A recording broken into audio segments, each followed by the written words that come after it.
start recording. All right. Lex Pinz and Pete show. First week of the off season. I guess that's how we'll. First week of the off season. This is championship show. Yeah. That it is the championship show. That's true. I guess I was kind of going by. Usually I say week 17. This week I'd say what, week 18? Is this week 18? I guess. Yeah. So I don't really know how to label it. If we're just going to stick by the NFL season or if we're just going to go by our schedule, but this is the championship episode. We'll be blessed with Joe Haneen's presence soon, but right now we do have one half of the championship winner, Team Two Pinz himself. As always, a host on the show. We've got Slippery Pete here as well. We can get more into it when Joe joins the show, but George, I would like to start off by saying congratulations for your victory this past week. I'm sure Pete would say the same, but for now, we'll pass it to you. Maybe you can open us up with a little statement.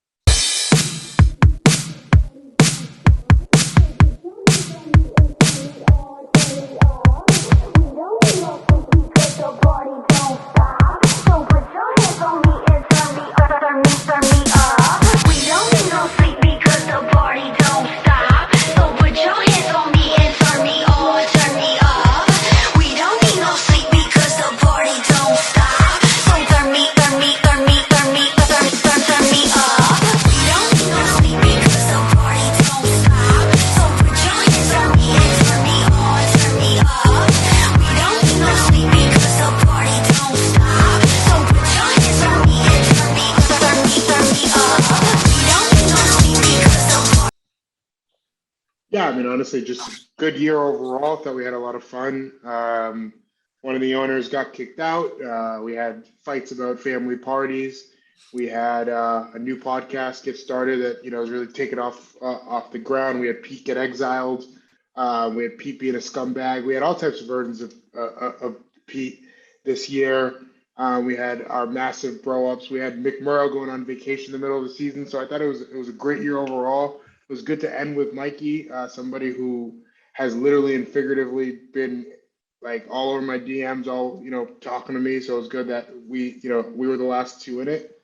And yeah, it was a good championship, and we're glad that we won. A lot of people expected me to talk a lot more shit than I have after winning the championship, but I realized that the shit's only fun when you haven't won yet. Like the off-season trash talk, whatever. But once you win, you want to handle it with some grace, and then maybe in the off season I'll talk a lot more shit. But you don't want to be the guy that wins and it's just an asshole. It's no fun for anybody. Very classy. Yeah, and I feel like it was a rather uneventful championship game.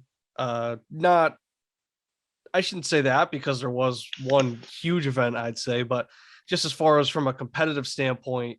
And we'll just start off with it now. Ja'Marr Chase, he scored what, 50, how many points?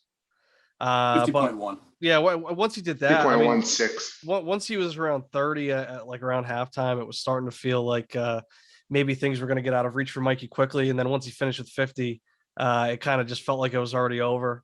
Mikey did have a slight opportunity going into the Sunday night football games if he could have gotten monster games out of Jefferson, Chubb, and Harris, but that whole time that was still unlikely. But I mean, it was right on that number, George, where you were saying anything over that you'd feel comfortable. So you were right on that line, but it ended up just kind of being a boring championship, right? I know I had George winning or Two Pinz, I should say, winning in a blowout. I thought it'd be a little more lower scoring. Obviously, with Ja'Marr Chase, that was almost impossible.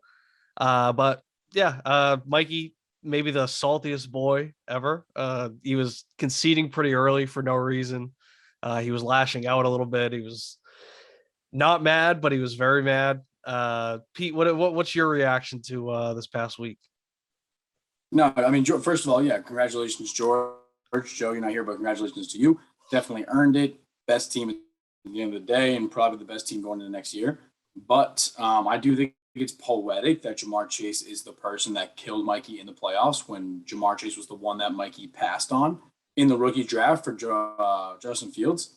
If you got to think, if Mikey drafts Jamar Chase over Justin Fields with that pick, or no, he had Lawrence and Harris. If he takes Jamar Chase over Trevor Lawrence, maybe he probably wins the championship. It's not like he got enough points in the regular season to change his record. He drafts Jamar Chase, he wins the championship. But and also credit to these guys.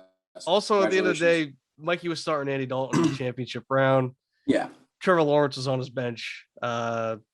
Maybe at that point in time, he was having some regrets. Right now, we are now live with Joe Hanine, the second half of Team Two Pins, the Friends Who Gamble year 2. Some might say our first real champions out of the bubble. Joe Hanine. George already gave a little bit of a statement. Maybe you could follow up, just give your thoughts. How you feeling after this win? What's it like being a champion? Do you feel like you are a legitimate champion where your division rival, Matt McMorrow, is not?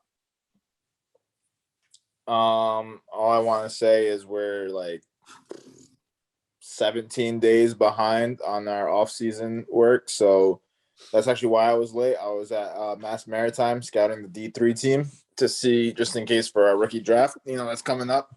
We're behind. There's other teams like Pete.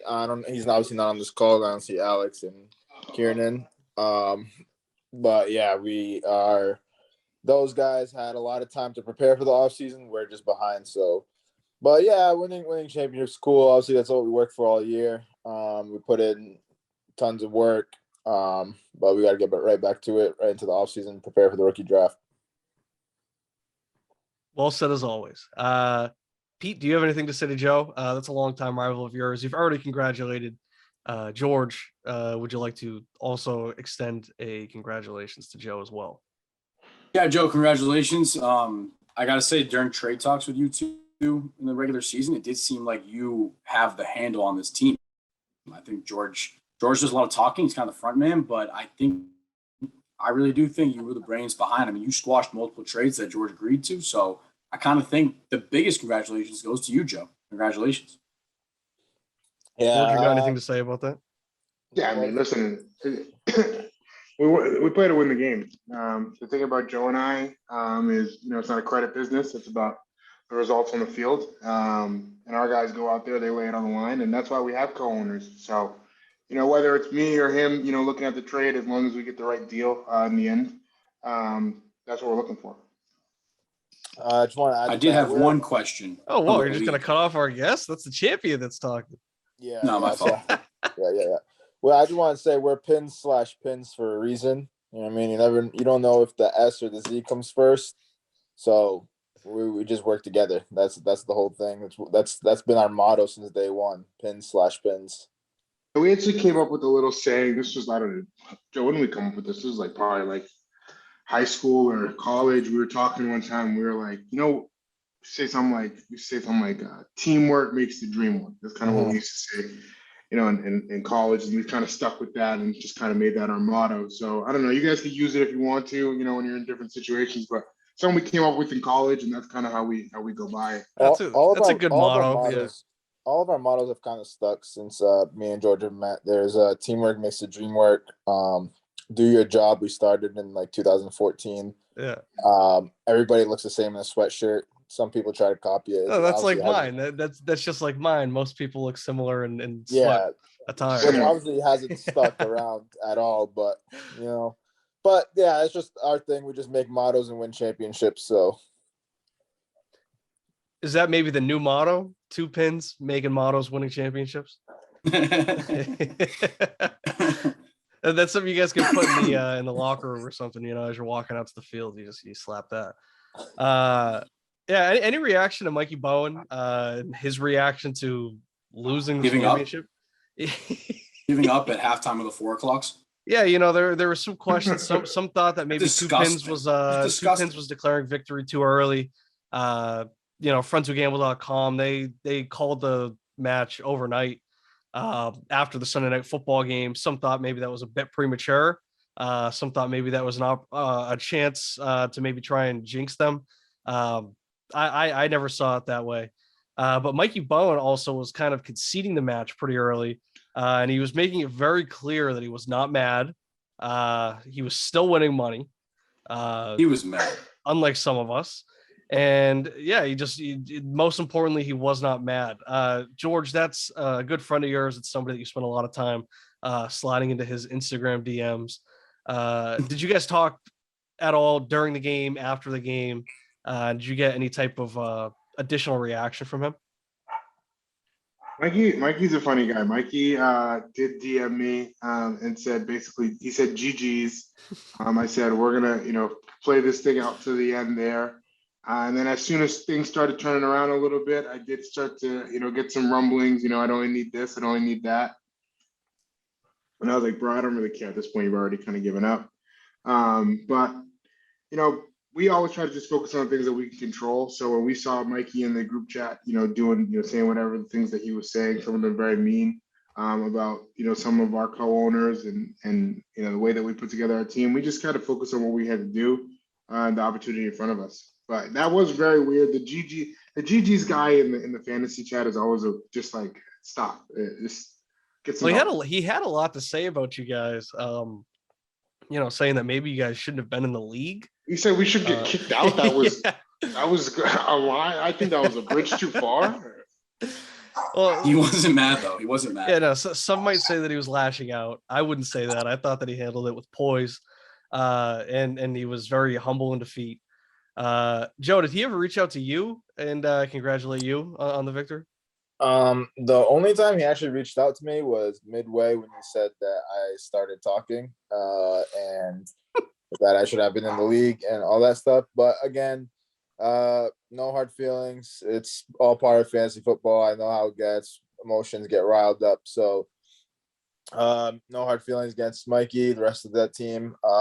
Looking to get back to it again next year. Yeah, and I'm sure he'd say no hard feelings too, because he was not mad. But I feel like that's kind of all that needs to be said about that. Money has been sent out for those that are wondering. I sent that out pretty fast. No big deal. Speaking of the money, I had a question from the league for Joe and George. Is there a plan for the prize money, whether it be investing, holding it for future buy-ins, or buying something materialistic? Is there a plan? Or giving it to charity? Or giving it to charity. Actually, that's what I'll ask. Which charity will you be giving 50% of your prize money to? Black just take my Encore question? Casino. Is there a specific section of that charity you're going to be donating to? Yeah, we like 8. All right. We feel really good about 8. So that's a subsection of the charity that's going to get a good amount of money, and then we'll probably sprinkle some across the board just to protect ourselves there. But yeah, they're definitely. I mean, they do a lot of good things there. They've helped a lot of degenerates continue deeper into their degeneration. So they're a charity that's pretty near and dear to our hearts. And then we were thinking about putting a good sum of money on the Patriots to lose in Miami, as they traditionally do, our yearly loss in Miami. But then we realized that our new quarterback is not a bitch like our old quarterback, respectfully, when it comes to playing in the Miami Heat, and because he actually is from Miami, so we feel really good about the Patriots there. So that might also get a little sprinkling of our money. We did actually ask for our prize money to be in Bitcoin. Luckily, there was some type of miscommunication, and then Bitcoin dropped about $6,000. So we might have won out on that one. But we will probably be looking to invest some into Bitcoin eventually, because it is the future. Dogecoin too, obviously. Ethereum, probably not. Sounds lame. NFTs. George, actually, do you want to talk about our NFT plan? Yeah, so you guys will see it. I mean, we'll make an announcement. We're gonna actually do it through Tom Brady. I don't know if you guys know, but Tom Brady has an NFT company called Autograph. Didn't ask this question. Tom Brady has a NFT company called Autograph, and so we kind of signed a deal with them, so you can get actually authentic. Everybody looks the same in a sweatshirt NFTs right now. Those are going to be dropping later this weekend, and then we're also going to drop our championship trophy. It's obviously going to be a Pinz Z/S, and then the trophy is going to have a sweatshirt on it. So that's going to be an NFT that drops pretty soon. It's going to be pretty sick if you guys want to bid on it. And it's only going to go up in value, so now's the time to get in. Very nice. Very good. Very progressive. I was pitching from the beginning that we should invest all the prize money, the initial pot after we collect it, into some type of crypto, ride the market. Maybe that's something we can push for next year. We'll see.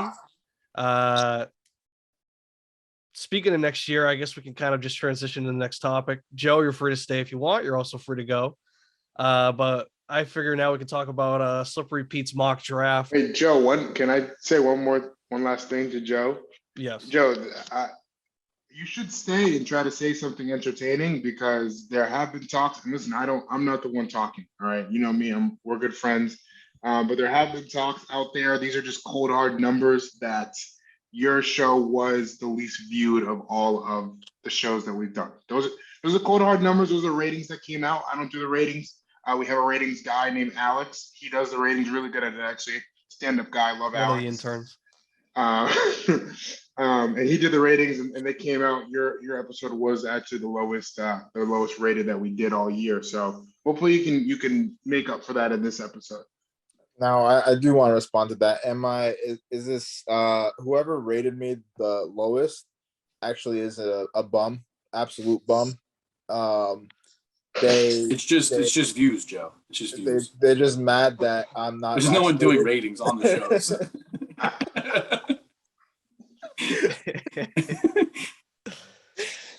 It is what it is. Hey, maybe it was a slow period. Maybe people were busy. They couldn't watch. Joe versus the YouTube algorithm.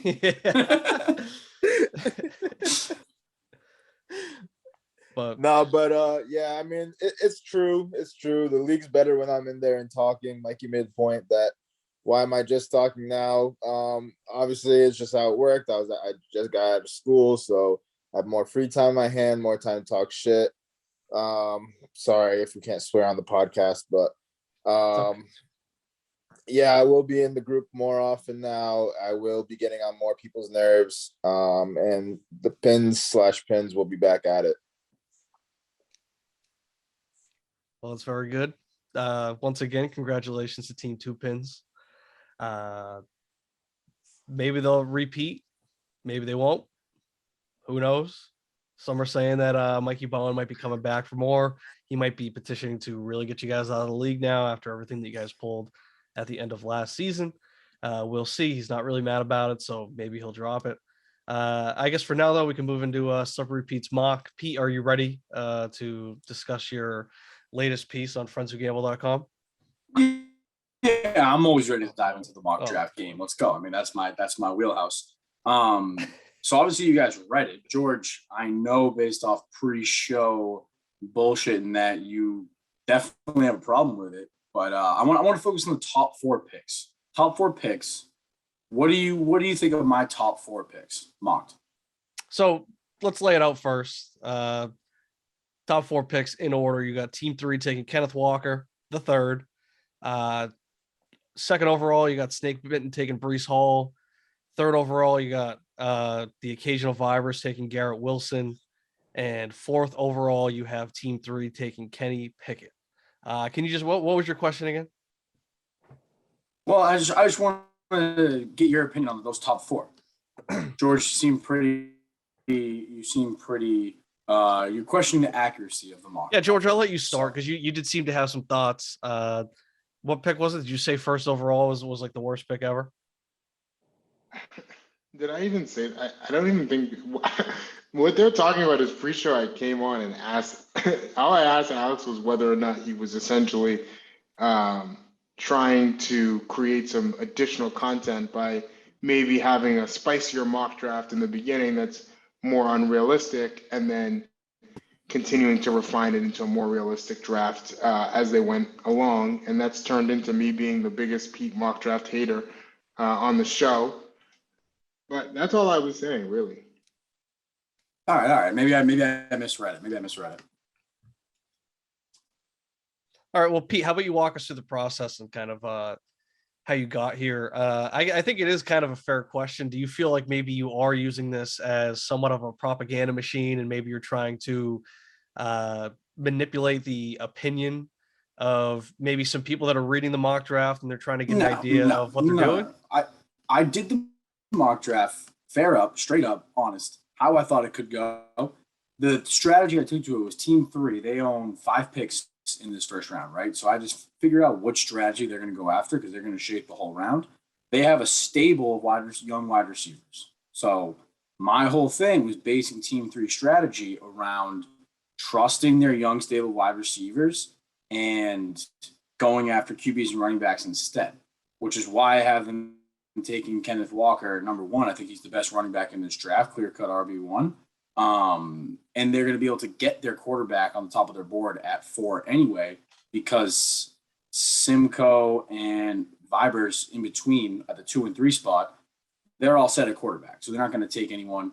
Simcoe, I think he's in there for a running back. I think he wants Walker. Walker, I don't think he's going to be there at 2. So I had him take Hall. I think that's kind of a stretch because I had 3 to 4 wide receivers ranked higher. But that was the thought process. Have team 3 go top RB1 at 1, get their top quarterback, Kenny Pickett at 4, and then I think Simcoe goes running back next to best available running backs, Brees Hall, and then Vibers go best wide receiver 1 in the draft, which is Garrett Wilson. Yeah, no, I mean, I think it's interesting, and I think it's a fair way to look at things. There's no reason with where the what the quarterbacks are looking like at this time to kind of project that a quarterback would go first overall, even though it is super flex, and that typically seems to be more of the norm. I could definitely see some of these teams just trying to take, and Simcoe, of course, he's not as, I mean, he has your pick. So, I mean, he would have finished 3rd anyways, but he's a team that he's getting, like you said in the mock draft, he's getting people back. He's going to have a healthier team, and he can kind of go for that. Brees Hall, get that running back. Kenneth Walker, I'm sure, is what he wants, like you said. But that's a player that can really get him back into contention. Or I shouldn't even say that. He was never in it to begin with. Yeah, I mean, I think it's interesting. Do you feel like maybe you're calling your shot and maybe you're calling your shot too early with Drake London at 1-8? It seems like you were kind of showing your hand there, or maybe you're pulling kind of what George was suggesting, which is starting with a more obscure draft and then kind of refining it as you move on to show some progress for content purposes. I don't think I skewed the draft for content purposes. I said in there I was pretty straight up and honest with my picks. I was the same way last year with Waddle, and I took the same approach this year. I think I'm confident enough to say I'm going wide receiver in this draft, and I think I'm okay with ending up with Dotson, Burks, Mechie, London, even Olave if he falls. Like that kind of area, I think is a good spot. Those wide receivers, and I think Wilson and Williams are like the clear cut 1 and 2. And Dotson, he's also your guy. I mean, it's 1.0 way too early. I mean, right now, I think I'm going to get 2 of those wide receivers, so that's what I went for. Yeah, no, I guess it's true. I mean, it looks like obviously, you could have taken guys like Spiller, you could have taken Mechie there. So yeah, obviously, but, at some Spiller, point you are making a choice. So I'm just curious to see if maybe you're tipping the hand a little early, or maybe this is part of your game where you want to hide it a little bit. But like you said, you said that you would take Waddle and you took him. So I'll choose to believe you for now. Do you feel like how often do you plan on putting these mock drafts out? Do you think maybe once we have the dispersal draft, you'll come up with a new one? Because right now, the 2 teams that are locked into the dispersal draft, they make up half the first round. So you got to think that maybe some of those picks might change hands. Yeah, I mean, we got to get into the dispersal draft first of all, and announce that, talk about it. But yeah, I think after dispersal draft, it would definitely require a new mock. I think after the NFL draft requires a new mock, and I think if any big trades happen, requires a new mock to change up the first round too. So I don't know, maybe 3-4 additions down the road. George, you got anything else to say about Pete's mock draft? Anything else? He hasn't said a word yet. Yeah, George, you have anything to say? No, to be honest. Joe, have you are you familiar with Slippery Pete's work? Have you read the mock draft? I just looked over it quick. Listen, there's some talent he's missing from. I feel like he's just looking at the D1 schools. There are a lot of talent. Like there's a great D2 school in North Rhine. I don't know if you've heard of them. I actually called Kyle Duggar coming out in the second round. I really wanted him, and I'm very happy the Patriots grabbed him. I thought it was a easy pick. Mass Maritime currently has a senior cornerback, Colby Williamson. Very great cornerback. Definitely should take a look at him. He might be coming out. He could play receiver in the NFL. Who knows? But that's someone to keep on your radar. Kyle Torres, Bridgewater State, another great guy to keep on your radar. Look all these guys up, but I don't know. You guys can stick with your D1 guys. I'm looking for the diamonds. Some people were talking about Theo Jackson too. That was somebody that Silver Repeat didn't include in his draft. He's a guy, he's a quarterback, George, but who's your 1-1? He plays receiver for a small school in Tennessee. We have no first round draft pick this year, obviously. So we've had to kind of and we have a late second round, so we've definitely had to expand. I mean, I've been talking to the scouts. Obviously, we send our scouts out in the middle of the season. So I've been telling them they got to expand sort of the pool of players so that we can find some talented guys out there. You have the number one pick, right? It's gonna be the Michigan State running back. Is there any interest in getting into the first round, George or Joe? Yeah, I mean, we're gonna look at all the options, obviously. I'll take this one, George. Do you just want our plans for the whole season? You want a playbook or anything? Or? I'm just asking if there's interest. I mean, maybe you guys should be asking me, because in the preseason power rankings that I gave, I kind of laid out your floor plan that you guys followed. So, coming from me, I think that maybe you should take a look, see kind of what your options are, if it's worth getting into the first round. You guys did trade a lot to get Antonio Gibson. You traded away a lot of first rounders. I don't even think he ended up playing for you guys in the championship. So I'd argue that was worth it. That was a very good trade. It was definitely worth the value. But coming from me, like I said, I'm somebody that you guys clearly look up to when it comes to strategizing for Dynasty. I'd say take a look at the first round. Don't overpay. There's no reason to, but if you can maybe slide in and get one of those picks, because there are so many teams. How many teams was it, Pete? 5 teams that own all 12 picks? So I'm sure there's somebody looking to offload a first. So you guys should take a look. If you need any more advice, you always know where to find me. But I guess I don't know, Pete, you got any closing comments on your mock draft? No, I mean, it is what it is. It's way too early. Take a read. It's interesting.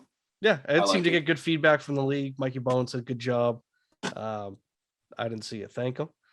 It's all right. But I guess we'll get into the dispersal draft. I just mentioned it. I had already asked around. I pulled each team just to kind of see what they thought. We will be having at least a 2-team dispersal draft between the new owners of what are now known as Team 3 and Team Ed Slacky. They will both have new ownership in the next year. I would like to lock in both team owners in the next week, and then moving forward from that, we could figure out when to have a dispersal draft. I've kind of been struggling with a good way to consistently explain it, but pretty much what the dispersal draft is we'll take any team that wants to participate. So right now it's Team 3, it's Ed Slacky. If any other team in the league wants to join in, they are free to join in. But if you declare for the draft, all your players, all your picks, all your assets, they become eligible to be drafted by any team that's in it. So if you go in there because you want to try and snipe a player that's on one of these teams, you can do it, but you do risk losing people that are currently on your team. I personally will not be partaking in it because I am comfortable with where my team's at, comfortable with the strategy, and it's sounding like it's just going to be between these 2 teams. Right now, one team will be owned by Baron and Kyle. They've been pretty consistently mentioned characters in the Friends Who Gamble universe. They've never actually made an appearance in the league, but they've always been brought up whenever we've had a vacant ownership. And now they're finally getting their shot. Right now, we do not have a second ownership group named for the other vacant team. We are still taking applications. We're still looking over everybody that has already applied. We're trying to find the right owners. We want to lock in our 12. As I said in my statement, or Commissioner Bebe Jones said in his statement earlier in the season, if you want to go fast, go alone. If you want to go far, go together. We're looking for the journey. We want to find our group. And I feel like we're very close to that. I don't know. You guys got any comments? I know everybody in here is in favor of the dispersal draft. George, we'll start with you. No, it's a great idea. Shout out Zach Bowen for bringing that up on a couple episodes ago. I was talking to Igor, Team 3 Pinz, with formerly Talon about it, and I think there's a lot of cool like content things that we're going to be able to do around it. Maybe having like a Discord or something going while the teams that are participating are drafting in it. So I think it'll be cool. It'll be fun. Yeah, I think that there's a lot of opportunity for some content creation out of it. Like you said, a Discord, a live stream. We'll figure something out because we're definitely gonna have to figure out a platform to actually have like a draft board on, because I don't think we'll be able to do anything on Sleeper through that. I don't know. Maybe we'll just have to make like a table in Excel or something where we're just placing names, or I don't know. We'll figure that out. But like I said, in the next week, I want to find that, figure out who's going to take over the second team. And then maybe sometime in the following weeks after that, we can do the dispersal draft. I don't want to get too close to the NFL draft. I want to just get it. I want to advance the league year. I think I can just do that now anyways. I just wanted to figure out exactly what we were doing with these two teams. So maybe I'll just do that tonight, advance it, and not invite back the other people. Officially kick them out of the league. Does Slacky know he's leaving? No, I still got to send him that text. I mean, I'm sure he is a pretty consistent viewer of the show, so maybe he's heard. He has not said anything to me. I don't know. Maybe the show. No, he doesn't. No, There's no way he watches this show. Hey, maybe I'll send him a call, or maybe I'll send him that text, and it'll be like a wake up call for him.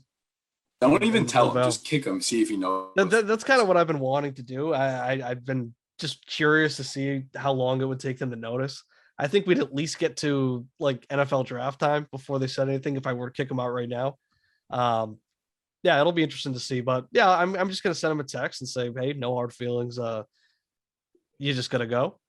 We just need a more active owner. That's all. I think he'll understand. He has not really put the effort, and he has not shown the interest either. So it is what it is. Speaking of Bowen, who did come up with the idea, he's been horny for some action. He was texting me the other day. He was like really, really trying to nudge me to get me to open up the trade market. He was ready to make trades. He's now considering getting into the dispersal draft. I don't really know why he'd be putting Jonathan Taylor at risk. He's got Jalen Hurts, Matthew Stafford. He's got a good team. He was right there this year. He was a strong contender all season, but he's talking about joining the dispersal draft. He's pushing Pete. He really wants Pete to join the dispersal draft. Pete, you said that you're not going to do it. Do you want to maybe walk us through that decision?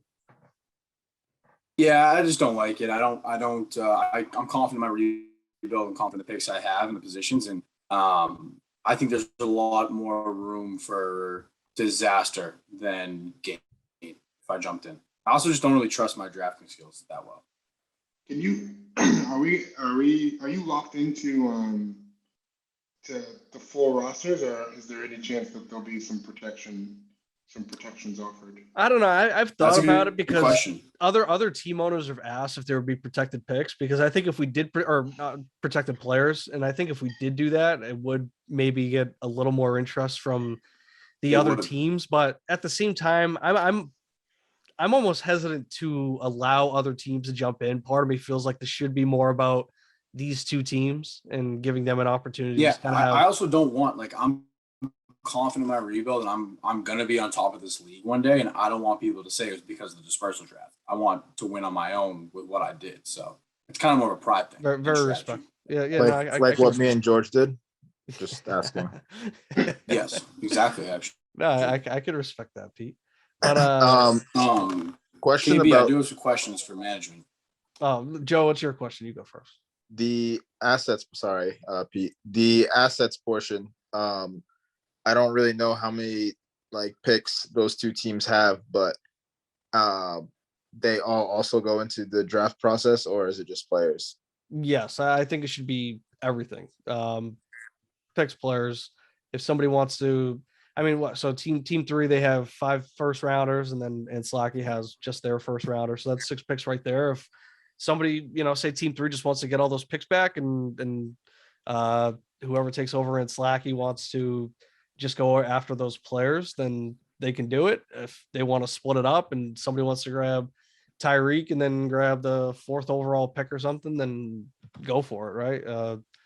I don't know. I think that maybe we'll have to still keep an eye and just make sure that assets can be like equally distributed. I think it shouldn't cause any issues if the picks are involved, though. I think it should be good. I mean, hopefully we can get a 3rd team in there, because I think even at 3 it'll be entertaining. I think at 2 it'll kind of just be. Yeah, the only thing. So with the protection, I feel like it could only be one. Yeah. Definitely not more than 2. But Yeah, like I like feel a like keeper you, league. I feel like you can pick like one player and say keep it, because then I feel like once you kind of get more than that, it kind of just becomes boring. Then all of a sudden it's just because you got to think about the teams that we're talking about too. These are 2 teams that they just don't really have much.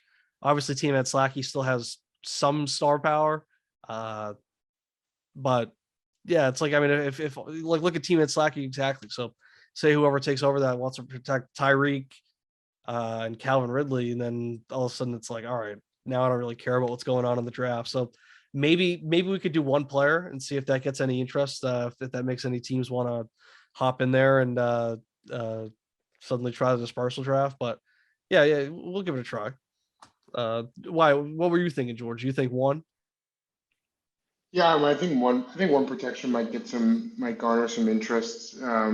Yeah, because say who takes over and Slacky, they can get, and that'll also give more of a reason to maybe do a coin flip on who gets what team, right? But yeah, whoever gets Slacky, maybe they want to keep Tyreek, and then whoever gets team 3, they want to keep that 1st overall pick, and yeah, then the rest goes in. I think that could be pretty fair. And yeah, we can ask around and see, because I know Simcoe was interested, may be interested, or at least he was asking about player protection. I don't know if he was maybe hoping for more than that, or if one, because he did mention Lamar specifically. So, hey, maybe if he can just keep Lamar, he'd be cool, and he'd hop in it too. I don't know, Pete, would that be something that would make you more interested if you're able to protect one asset? I almost would have to guarantee that I know what the other teams are protecting. Because if I know he's protecting Hill, then that kind of makes me not want to go in.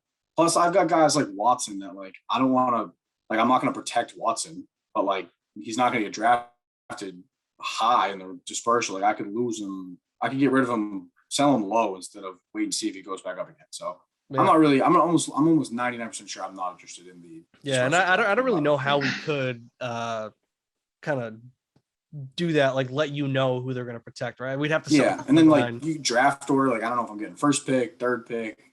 I don't know. Yeah. It would be nice to get more teams just to kind of mix up the draft order too. Are you watching this? Sorry, breaking news. Are you watching the Celtics game right now? No, are they blowing the lead though? They blew it. Evan Fournier literally plays us and turns into Michael Jordan. Why do they do this, bro? I'm sorry. I had to get that in. They always do it though. I mean, just you brought it up, and I just knew exactly what was happening. I wasn't even watching the game, but I also saw Mikey Bowen was texting me, so I knew that he was probably saying some bad shit about this. I do believe with the protection of a player, that team should lose a pick in the draft to make it even more interesting, kind of like a keeper league. Yeah, so if you don't want to keep one, then you have an additional pick, or yeah, that's interesting. Don't keep one, get the 1st round. Yeah, I think that's a good idea. Yeah, I don't know if you want to do if you keep a player, you lose your 1st round pick immediately, or try to base it off of value type of thing. But I feel like basing it off value could get tricky. Yeah, I'm trying to think of how we could do that. I mean, maybe if we did it relative to the player pool. We should have a right. If somebody's the wide receiver 5 of the available receivers or something. Yeah, I don't know. Or no, I feel like if you want to protect somebody, that should be your 1st pick. Well, what I'm thinking with that is if everybody protects their 1st, if everybody protects someone, everyone just loses their 1st round pick, and then nothing really changes. Yeah, or sure. if everyone but one player, unless one team has multiple 1st round talent players, Mm-hmm. and then one team has no good players, like I feel like that's the only time it would make a huge difference. But Yeah, I feel like it would probably just have to be if you keep somebody, then that's just your first pick because mhm. at the same right. I mean, think about team three, right? Who would they keep that would be kind of down? I would say like Amon-Ra St. Brown or something. What would you really rather keep him than like the first overall pick when you could just keep the first overall pick and then you could probably get him too? Um, I don't know. I mean, that's just how my strategy would go about it. Maybe other people see it differently. I guess that's an option that can be discussed. But yeah, I think maybe we could see what the interest around the league would be if it was one keeper, if that would maybe get some other teams to go in there. Maybe uh, like the most athletic Suns might be interested then if they know that they can keep somebody like Alvin Kamara. Uh, that could be enough. Like I said, Simcoe is kind of interested in player protections. If Bone could keep Jonathan Taylor, he might be interested in going in there, shaking it up. I also feel like he wants to get in here. Something's just fishy with it because one, it was Bowen's idea. Two, he's really pushing Slippery Pete to get in. Really wants me Three, in that. he's really interested in getting in. So I feel like something's up with Bowen. You know how he is. He smells blood in the water. I feel like he sees an opportunity here, and that's why he's really into it. So yeah, I mean, if he could protect Jonathan Taylor, I feel like he might actually be interested. So yeah, we'll float that idea around the league and we'll see. Also with this though comes the opportunity. So we've been talking about it in a different group chat, Slippery Pete and I. Maybe Big Brain LLC breaking up and somebody proving themselves as the owner of this other vacant team. There was an interesting message. It felt like Jeremy gave Jordan his blessing to kind of go and try it. Pete, did you get that same vibe? Yeah, and I think it's interesting that Jeremy doesn't consider himself a candidate to leave. Like he genuinely thinks he's the owner of Big Brain. Yeah, he said gave, I'm truly just along for the ride. I wouldn't blame him.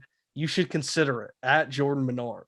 Yeah. So like it's very, and it was directed at Jordan, not Mitch. So I think like Jeremy's almost kind of pushing Jordan out.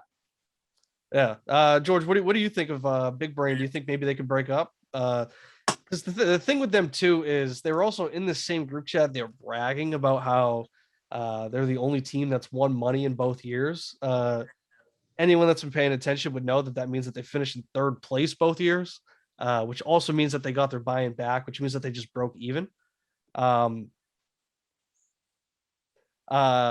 so I don't know. That's like a little bit of that content kind of loser mentality that we've Big Brain's kind of become known for.